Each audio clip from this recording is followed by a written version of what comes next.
नमस्कार मित्रांनो, महाराष्ट्राच्या मृद व जलसंधारण या विभागामध्ये 670 जागेसाठी भरती आलेली आहे। तर आपण या व्हिडिओमध्ये बघणार आहे की यासाठी कोण कोण एलिजिबल आहे आणि चालान किती असणार आहे। तर व्हिडिओ शेवटपर्यंत बघा आणि चॅनलवर नवीन असाल तर चॅनलला सबस्क्राइब करायला विसरू नका। तर बघा, मृद व जलसंधारण या विभागामध्ये 670 जागेसाठी भरती आलेली आहे आणि ऑनलाईन अर्ज हे 21/12/2023 ते 10/1/2024 पर्यंत सुरू आहे। तर जे विद्यार्थी एलिजिबल आहे ते अर्ज करू शकतात। हे वेळापत्रक दिलेले आहे बघा। ऑनलाईन पद्धतीने अर्ज नोंदणी सुरू होण्याची दिनांक 21/12/2023 आणि ऑनलाईन पद्धतीने अर्ज नोंदणी करण्याची अंतिम दिनांक 10/1/2024 असणार आहे। आणि जे शुल्क आहे म्हणजे चालान भरायचं आहे ते सुद्धा आपल्याला 21/12/2023 ते 10/1/2024 पर्यंत भरायचं आहे। प्रवेशपत्र परीक्षेच्या 7 दिवस अगोदर साईटवर उपलब्ध करून देण्यात येणार आहे आणि मेल व मेसेजने तुम्हाला अपडेट सुद्धा मिळणार आहे। तर बघा, पदनाम काय आहे म्हणजे पद कोणतं आहे तर जलसंधारण अधिकारी स्थापत्य गट ब अराजपत्रित। वेतन श्रेणी बघा 41,800 ते 1,32,300 ही वेतन श्रेणी असणार आहे आणि एकूण पदे जी आहे ती 670 पदे दिलेली आहे। तर बघा, SC साठी टोटल 85 जागा दिलेल्या आहे, त्यामधून 30% आरक्षण महिलाच्या जागा आहे आणि खेळाडूसाठी 4 जागा रिझर्व आहे म्हणजे सर्वसाधारण 56 जागा दिलेल्या आहे। त्यानंतर ST कॅटेगरीला टोटल जागा 56, त्यानंतर महिला 17, खेळाडूसाठी 3 आणि सर्वसाधारण 36 जागा आहे। विभक्त जाती अ मध्ये टोटल 17 जागा आहे, महिलांसाठी 5, खेळाडू 1 आणि सर्वसाधारण 11। आणि त्यानंतर बघा, भटक्या जाती ब यासाठी टोटल 15 जागा दिलेल्या आहे, 4 ह्या महिलांसाठी आहे, 1 खेळाडू आणि 10 सर्वसाधारण।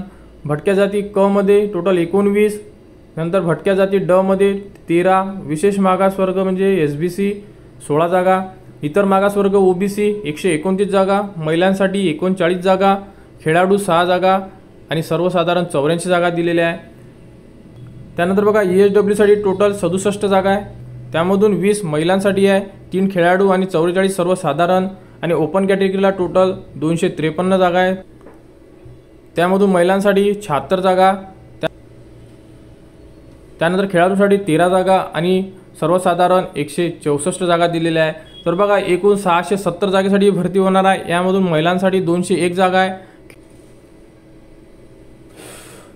खेळाडूसाठी 34 जागा आहे आणि सर्वसाधारण जागा ह्या 435 जागा दिलेल्या आहे। तर बघा, शैक्षणिक अर्हता काय दिलेली आहे तर जलसंधारण अधिकारी गट ब ही पोस्ट आहे। शैक्षणिक अर्हता बघा, उमेदवारांनी शासनाने मान्यता दिलेली 3 वर्ष कालावधीची स्थापत्य अभियांत्रिकी पदवी म्हणजे तुम्हाला डिप्लोमा इन सिव्हिल इंजिनिअरिंग चालेल, त्यानंतर पदवी चालेल तुम्हाला सिव्हिल इंजिनिअरिंगमधून। म्हणजे या सर्व जागा ज्या आहेत त्या सिव्हिल इंजिनिअरिंगमधून ज्यांनी डिप्लोमा केलेला आहे किंवा ज्यांनी इंजिनिअरिंग केली आहे त्यांच्यासाठी हा फॉर्म आहे आणि त्यांच्यासाठी हे पद दिलेले आहे। तर जे विद्यार्थी सिव्हिलमधून इंजिनिअरिंग किंवा पदवी घेतलेली आहे ते विद्यार्थी यासाठी अर्ज करू शकतात। तर लवकरात लवकर आपले अर्ज करून घ्या आणि यासाठी कॉम्प्युटर बेस एक्झाम होणार आहे आणि यामध्ये बघा 25% मार्क्सचे निगेटिव्ह मार्किंग आहे म्हणजे या पेपरला तुम्हाला निगेटिव्ह मार्किंग असणार आहे। आतापर्यंतच्या पेपरला निगेटिव्ह मार्किंग नव्हती म्हणजे 1/4 ही निगेटिव्ह मार्किंग असणार आहे या पेपरसाठी। आणि शुल्क बघा किती असणार आहे तर ओपन कॅटेगरीला 1000 रुपये चालान असणार आहे आणि मागासवर्गीय म्हणजे कॅटेगरी विद्यार्थ्यांना 900 रुपये चालान असणार आहे।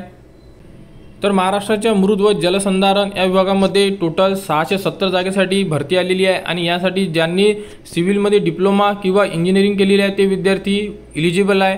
आणि त्यानंतर जी लास्ट डेट असणार आहे फॉर्मची ती 10/1/2024 असणार आहे आणि फॉर्म सुरू झालेला आहे। तर लवकरात लवकर आपले अर्ज करून घ्या।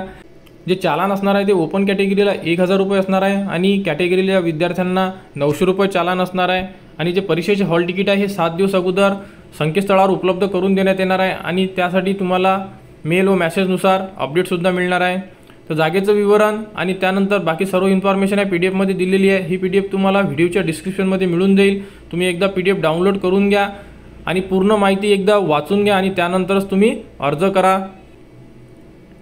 तर या संदर्भात जेही पुढील अपडेट येईल ती तुम्हाला आपल्या YouTube चॅनलवर उपलब्ध करून देण्यात येणार आहे, त्यासाठी आपल्या चॅनलला सबस्क्राईब करा।